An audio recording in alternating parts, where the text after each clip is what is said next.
Hi everybody, how are you all doing? I hope you're all in fine fashion. So, I'm obviously in London, not France. Oh my giddy goodness. The camera wouldn't charge.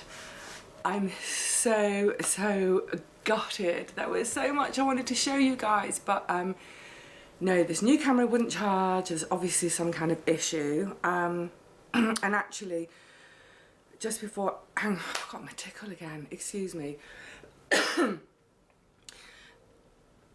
I do want to catch up with you guys about France though, and I've got some props, yay! I love a video with props. So I want to show you some things and talk about the adventure. But on the note of the camera, I'm going to have to get the camera back to the dealer. Unfortunately, I did it over the internet, so I'm going to have to post it, and I don't know what's going to happen. So there's a possibility I might not be able to make any videos for a little while. Yeah, I'm really bummed out about that because there's so much in the next 2 weeks that I was really looking forward to showing you and sharing with you guys. So I will try to, if I haven't got the camera, the video camera, I'll just keep trying to put up bits and pieces on my Facebook page. And with this video, if you just look underneath, you'll see the link to the Facebook page. It's just very simply called Vivi's Kitchen Garden. So hopefully I can stay in touch that way, because I did actually miss you guys. I missed our interaction while I was away. But I wouldn't have not gone away for the world. It was an absolutely wonderful trip. I'm so lucky, I'm so grateful. My sister organised and paid for my trains and my accommodation, so I wouldn't have been able to afford it or do it otherwise. So it was a birthday present from my sister, and frankly it's the best present I've ever had, I think. Yay! So I kind of, I had a pretty good idea I would enjoy it because I love France, love being in Paris. It's just a culture that sort of sits easily with me. And so from enjoying being in Paris and all the books I've read about the South and things I've seen on film or on TV, I thought, yeah, there's a pretty good chance I'll like it there. But oh my goodness, I didn't realise I completely fell in love. It was so beautiful. First things first, the sea. And this is why I'm gutted that the camera didn't work, because I honestly couldn't believe my own eyes, the colour of the sea, this turquoise, beautiful azure sea, absolutely gorgeous. The bathing was amazing because the Mediterranean is incredibly saline anyway. But that stretch of water, you don't have to swim, literally just sit in the water, and it's so saline it holds you up. So I spent many happy hours just on my back letting the water lap over me, and it's like with every little lap of water it laps the troubles away. It was so beautiful. I really still have got this cough, bear with me, I'm going to have a slurp.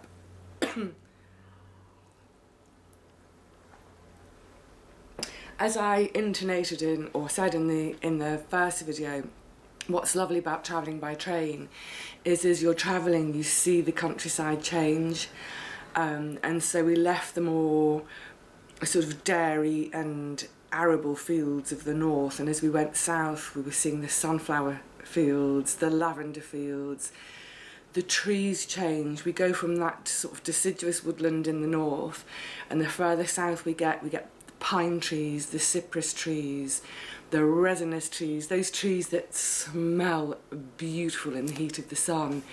The sound of the first cicadas. It's just, I've got to stop. I've had this grin plastered to my face ever since last Thursday, a week Thursday ago. But the really striking thing was how the light changed. I've always loved the Mediterranean, anyway, but I've tended to go further east. I've tended to be sort of hanging out in the Balkans. The light is so strong and bright, but it has this really soft quality to it. It just makes everything look beautiful. And then of course all the architecture, the houses are painted in sort of creams and salmon pinks and terracottas, and there's just this real sort of, there's just a soft glow right to the minute the sun sets. Absolutely beautiful. And within minutes of arriving in Nice itself, well, the next day when the sun had come up because we arrived after dark, I could absolutely see why all those artists had gone there. So many of my favourite artists from the from the end of Impressionism sort of through the Fauves, you can really see those colours everywhere. The azure of the sea, the terracottas of the building, the blue of the sky, the yellow in the sunflowers. It was like I was walking through a Matisse painting every single day. It's just gorgeous.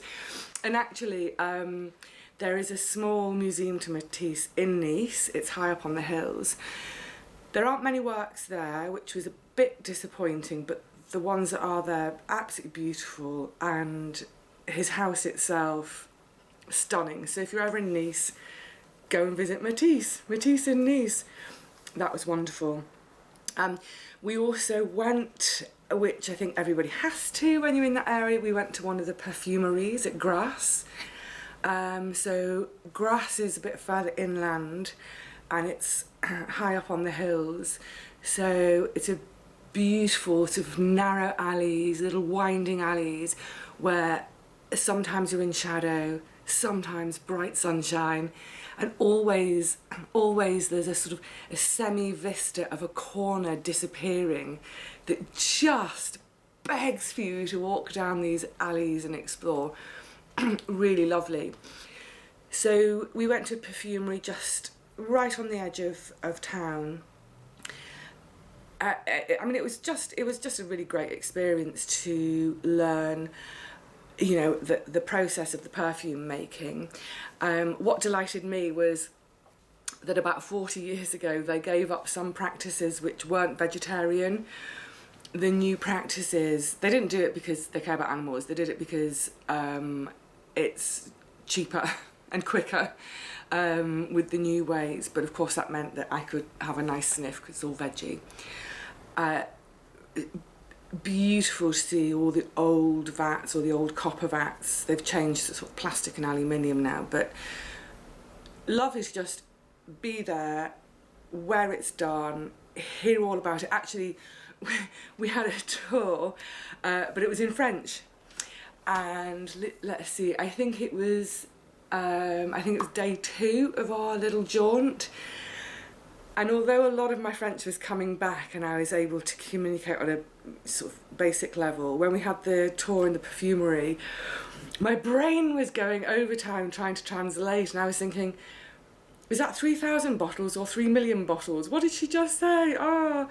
But it was joyous, and being up there on the hills, the views, absolutely stunning.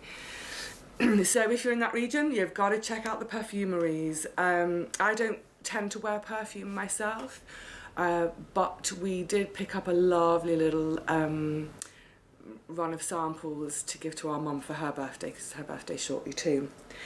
Now, I'm looking around at my feet because I've got all my props here, because I want to start showing you some things because it will help me remember. You know, it's a funny thing. In some ways, I feel like we didn't really do much. We just chilled. But it was a sensory overload the whole time. You know, the colours on our eyes, the smells, flowers, foods, the taste sensations. So I thought if I show you some of my props, it'll help me remember, excuse me.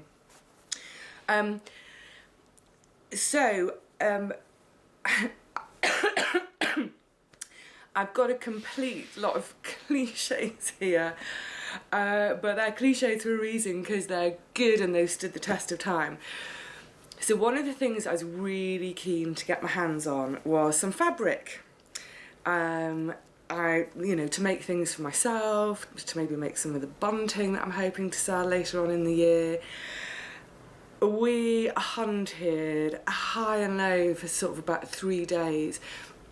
Kept seeing shops with this particular fabric in, but it had been already made into something, so tablecloths, cushions, curtains, lavender bags, what have you. I wanted to buy it by the metre.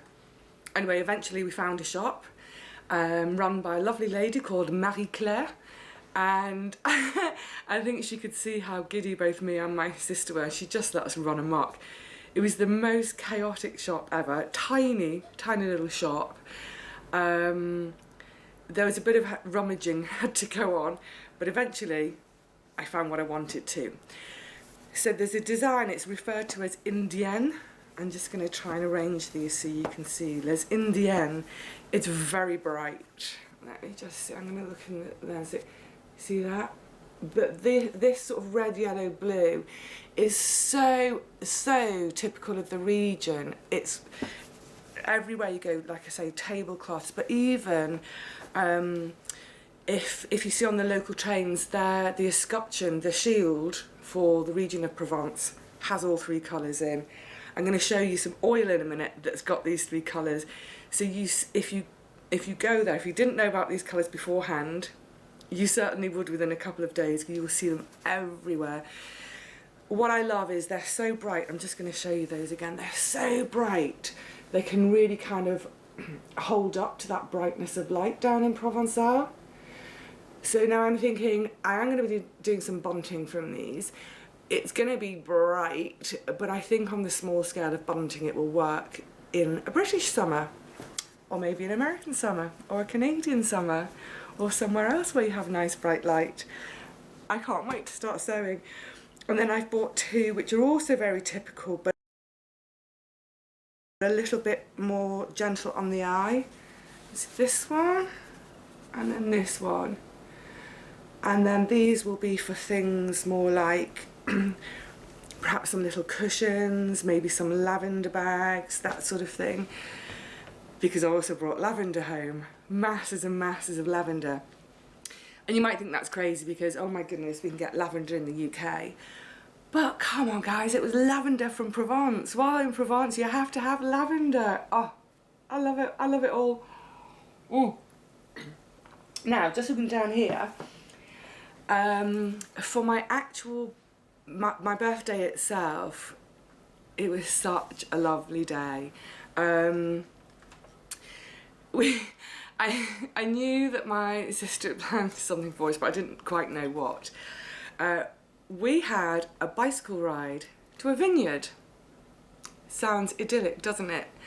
Okay, it was 25 kilometres away, up hills like that. Oh my goodness, she nearly killed me on my birthday. Oh, so worth it though to just, again, get up into the hills and be able to see the countryside. What I didn't know, so Nice is actually quite a sprawling city. There's a sort of central part, which is sort of mainly around the coast and the old town. The old town is gorgeous, I'll tell you about that in a minute. So that's mainly centred around the coast, and we think of the sort of the high glamour of the 20s and 30s, that sort of 20s, 30s architecture all along the front, along the Boulevard des Anglais. It's all very glam, it's all very lovely. It kind of has a feeling that the party was yesterday, but that's fine by me. Anyway, back to Nice. So that's the centre, and then it spreads over quite a wide area. And within the city limits, there are, I think, I'm trying to remember now, 10 winemakers. So within the city limits, there are 45 hectares of vineyards with 10 growers. Or one of the growers has 1 hectare. They're all pretty small vineyards. And what's lovely is they're all organic. I was absolutely delighted to hear that. So if you buy a Niçoise wine, if you're, I'm just looking at the bottle now that I've got in my hand, I'm going to show you. If it says Bouteille en Nice, you'll know it's organic. It'll have its organic stamp as well. So we did our climb on our bicycles, stopped a couple of times, drinking gallons of water, trying to get my heart rate down again. And arrived at this really lovely little vineyard, only about 4 hectares. So again, a really small, intimate place, run by a guy who, I guess he must be in his late 60s, who has been all his life a professor of linguistics, speaks perfectly good English, but doesn't like to use it, which is fine by me. He prefers to speak in French or Italian. Fine.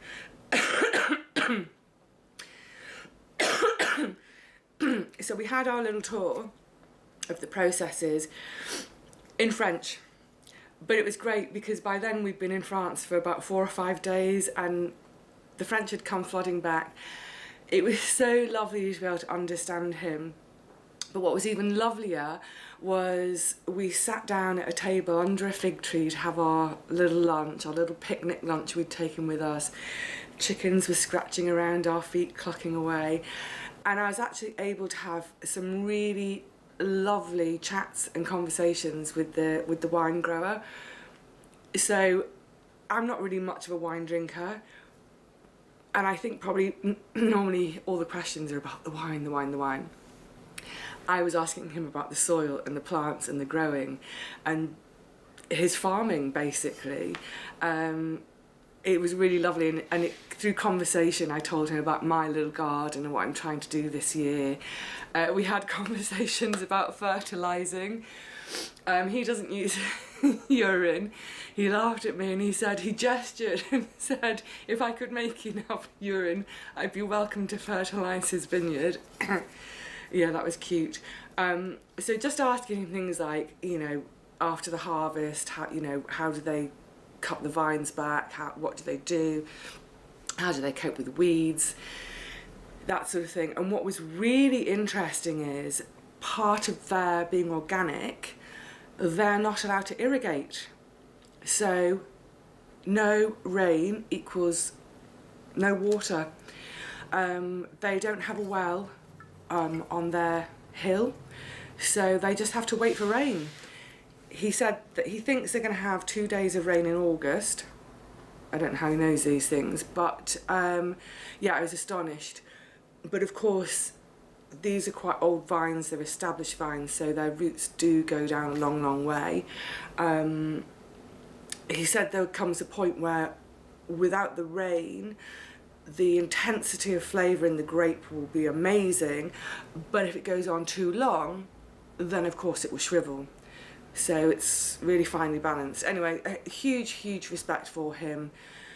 Beautiful vineyard, beautiful care of the land that they're on. The whole time I was there, I was surrounded by butterflies flitting around. It was astonishing. Anyway, so I did buy a bottle of wine. Can you see this? So this particular grower makes 2 whites, 1 red and 1 rosé. The rosé in Provence is massive. It's really, really popular. So I didn't sample the red because I had a tiniest sip, but I just love red wine. But of the 3 I tried, this one is the one that has been aged for the longest. It's aged for a year in oak barrels, and it's beautiful. So this is a 2013. This is the one I tried. It was gorgeous already, but he said by next year, so 5 years after bottling, he said it will be its absolute best. So it's going to be laid down in somewhere where we don't have temperature extremes. Not sure where I'm going to put it, but I'm going to lay it down for a year, and then in a year's time, for my next birthday, I shall open it and I shall remember these gorgeous people. I shall raise a glass to Monsieur Spizzle for his beautiful wine and a gorgeous, gorgeous day spent in the hills. I would just like to add freewheeling down 25 kilometres of hills when you've had 2 glasses of wine is really, really scary. Especially when you come out of a side road and join a main-ish road and you forget that you're not in England and you go to... Guys, I nearly killed myself. I had a helmet on, but I completely forgot which lane to go into, and I went into the lane and there was a car coming. I missed it by about 1 metre. Actually, just remembering it now is making my heart flutter like mad. Please, if you're cycling, don't have wine at lunchtime. So that was a fabulous day. Oh, we came down the hill, went straight into the sea to cool off. It's beautiful. What I was saying about the colours, see these lovely yellows and blues again. This oil, absolutely gorgeous. So I don't consider myself a foodie by any means. I'm not some bon vivant or whatever. I'm not a chef. I like my food simple, tasty, fresh. That's all. I like to be able to taste what I'm eating. So dishes with incredibly complex flavours, with, you know, all these different spices, this, that and the other. It's wasted on me because I can't taste it. Give me a tomato, love it. This oil, I have had a very small can of it before that I actually bought in London. I didn't know it was from Nice, but this is actually an olive oil maker from Nice. So I went to their place. It was heaven. Tasted so many different oils. What's lovely there is just being able to taste things. Taste, fall in love, buy it, bring it home. So this one is, it's got a really full-bodied flavour. It's not too sweet. Some of the lighter ones actually can have a bit of a sweetness to the taste. So it's quite a hearty oil. But I asked the lady, and apparently it's good for using both cold for salads and for cooking. So I don't bother having loads of fancy pants oils in the kitchen. I like to just have one that I can do cold and hot. So I can't wait for my current olive oil to run out so I can start playing with this, because just having it on a spoon, it tastes gorgeous. Bags and bags of this stuff. Herbe de Provence. Oh, I smell the oregano coming through in the thyme. Use it all the time in the kitchen, and seeing as I still haven't managed to start a herb garden on the allotment, buy herbs when I'm in Provence. Now, these are the exciting bits I want to show you.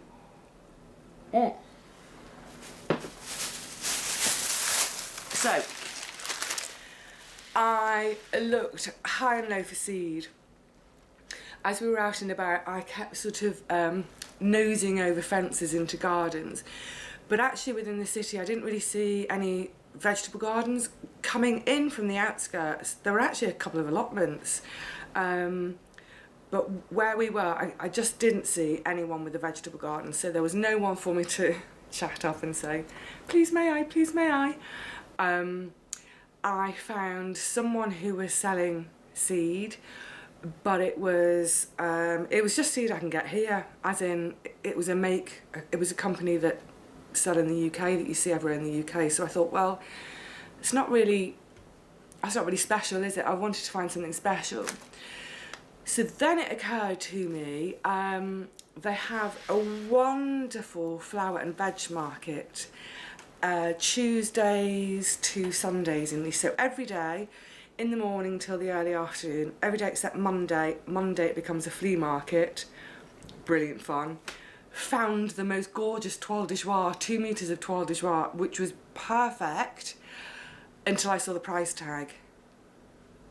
She wanted €60. I would have paid 30. Nice is so expensive. Anyway, back to the flower and veg market. Oh my word, heaven. Again, taste everywhere.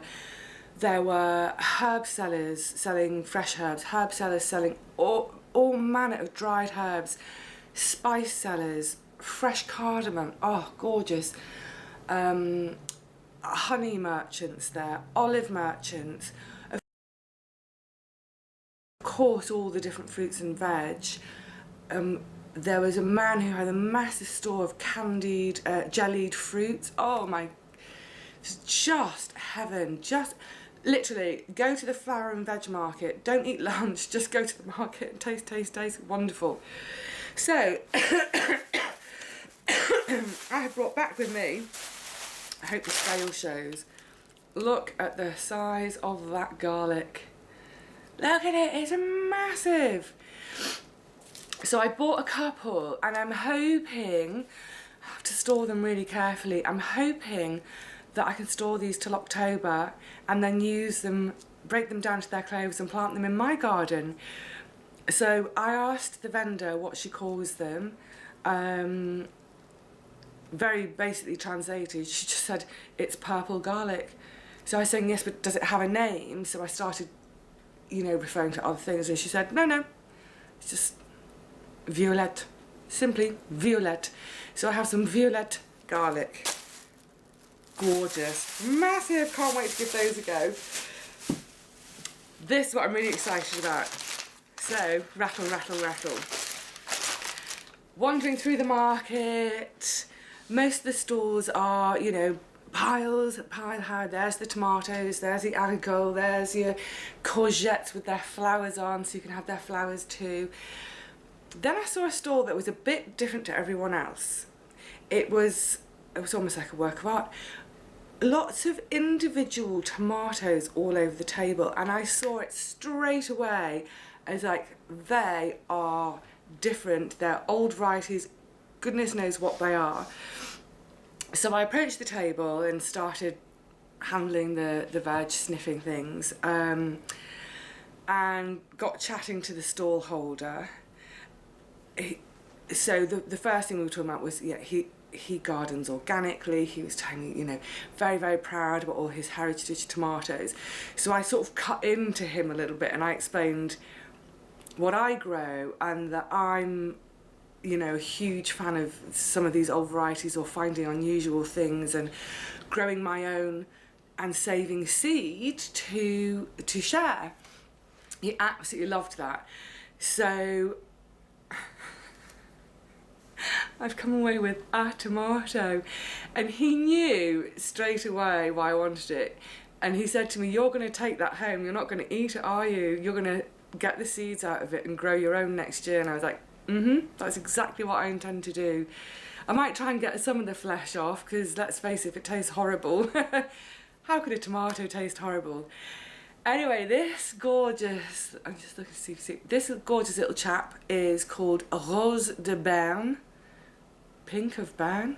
Oh no, not Rose de Berne. Rose en Berne, or was it de Berne? I've written it down. Rose de Berne, I think. So, looks like a fairly bog standard tomato, but fell in love with the name and thought, yeah, I'm bringing that home.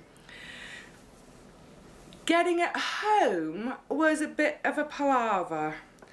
So, you know, in that first video, well, the only video from France, I was explaining our rather, how shall I describe that journey? We were a bit late arriving because a train went into our, no, not a train, a car went into our train. We didn't exactly have the easiest passage home either. I'll just tell you very quickly, we left Nice on time on Thursday morning at 10 AM. We were supposed to get to Paris at 3:30 in the afternoon. Our forward train from Paris was at 6:30. Just after 6:30 we had a good 3 hours to get across Paris, get checked in, of course border control because we're getting on Eurostar, get back to London, get back to my house, now in UK time at 9-10 o'clock at night.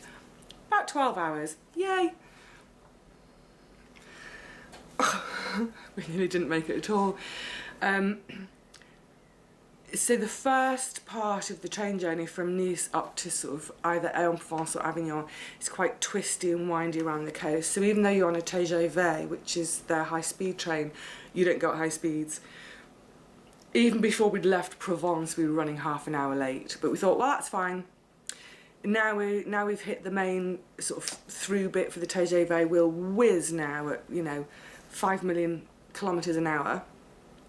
And we did, we picked up speed and we were flying through the countryside and I was enjoying it all again, wonderful. And then about an hour short of Paris, we ground to a halt, complete halt, and listening for announcements, and they're really hard to hear anyway, but basically we were told that there'd been an accident up the line and there was no line free for us to get into Gare de Lyon. Really sad to say that it transpired that actually someone had been hit and killed on the line, which is awful. Anyway, we sat in our field for about half an hour and then started moving again. So we thought, oh, okay, that's fine. We're cutting it a little bit fine to make our connection, but we'll be fine.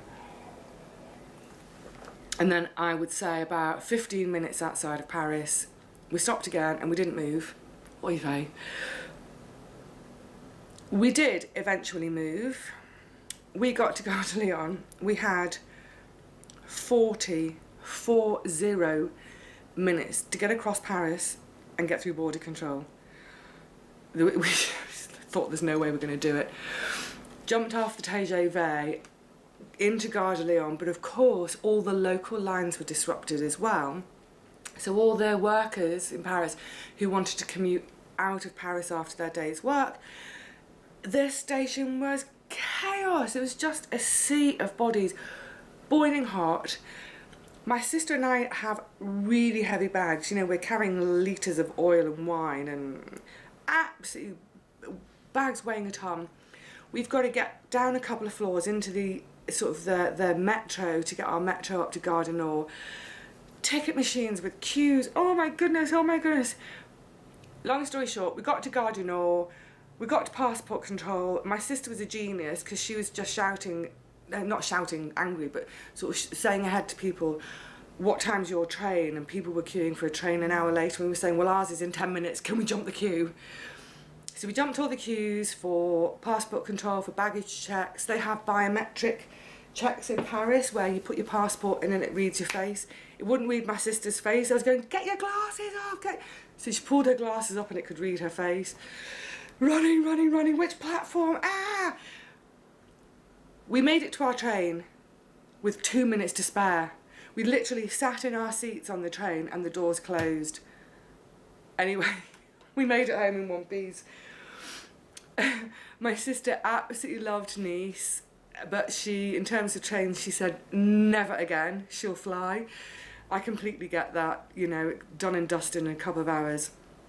For all the madness with all the various trains and what have you, I would do it by train in a heartbeat, and I would do it tomorrow. If I had the money for a train ticket, I'd be on a train tomorrow. Even if I had to sleep in a blooming vineyard in the soil, I'd do it. It was gorgeous.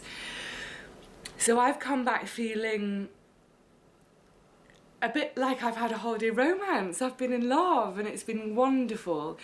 Feeling super relaxed, feeling energised, feel like I can't wait to get stuck into all the things that I want to get on with now, both in terms of the garden, some harvesting, loads of sewing. I'm just looking at my fabric again. I've got a snagging list for the flat that I want to get on with. I've got building work to do in the garden with the fence and deck, paint the shed. I want to build more shelves for the shed. I've got the mattress and cushions to make for the shed. I feel a bit superhuman at the moment. So I need to pace myself a bit because it's quite hot here in London. It's hot and sticky. But yeah, I'm excited to just get on with things, and I think the holiday came at just the right time because, you know, I'd had a couple of months since finishing work to just start to acclimatise and adjust to my new life. A few things had been niggling and worrying me, and you know, outside events, and in a way the holiday is like a line in the sand, literally and metaphorically. Well, not literally because it's a pebble beach at Nice. But yeah, I feel ready for the next 2 months and I can't wait to see what happens next. I can't wait. I'm going to play with my tomato. I'm going to play with my fabric. I'm just going to carry on being happy and, you know, working hard for myself. And generally just embracing life and enjoying all those simple things. So I'm going to leave you guys on that note. I don't know when the next video will be because of the problem with the camera, as I say, and having to return it. So it may be a little while. If you haven't already, by the way, with the videos, if you press the click and subscribe button, but also I think there's like a little alarm clock shaped icon, I think it's in this corner, and if you click on that it actually alerts you when I've put a new video up. But in the meantime, if you look in the little description box below, I think it says more, click on more, it gives you the Facebook details. So have a look there, so that while I haven't got the camera, hopefully I can stay in touch with you guys, because there's loads to do and I'm excited to do it. So in the meantime, I shall say a bientôt, cheerio, and I can't wait to see you all again. Take care.